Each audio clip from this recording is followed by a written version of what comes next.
ముంబై నటి కేసుపై PCC chief YS Sharmila సంచలన వ్యాఖ్యలు చేశారు. జగన్ జిందాల్ కలిసి ఆమెను తీవ్ర ఇబ్బందులకు గురి చేశారని అన్నారు.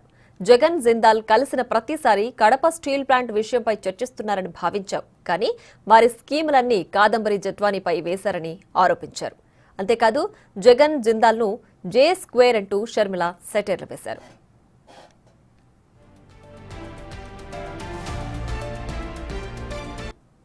అందరం అనుకున్నాం. ఆ తర్వాత జిందాల్ గారు, సజ్జన్ జిందాల్ గారు జగన్మోహన్ రెడ్డి గారికి తరచూ కలవడం, రావడం, తాడేపల్లి ఆయన ఇంటికి వెళ్ళడం, ఇవన్నీ చూస్తుంటే నిజంగానే జగన్మోహన్ రెడ్డి గారికి, జిందాల్ గారికి చిత్తశుద్ధి ఉంది స్టీల్ ప్లాంట్ పట్ల.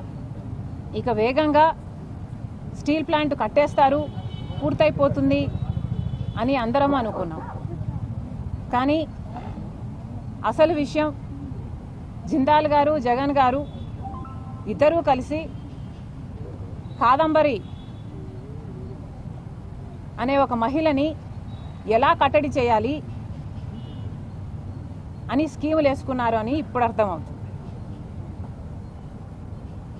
మామూలు స్కీములు కాదు, ప్లాన్లు కాదు, మాస్టర్ ప్లాన్లు. ఒక్క ఆడదాన్ని ఒక్కదాన్ని చేసి స్కీములు వేసి, మాస్టర్ ప్లాన్లు వేసి ఆమెను తొక్కడానికి చూశారు.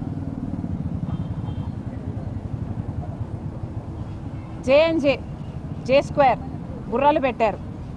జగన్ గారు, జిందాలు బుర్రలు పెట్టి ఒక్క మహిళని అడ్డుకోవడానికి, ఎదుర్కోవడానికి అన్ని స్కీములు వేసి దాన్ని ఎలా ఆచరణలో పెట్టారో ప్రజలందరూ చూశారు.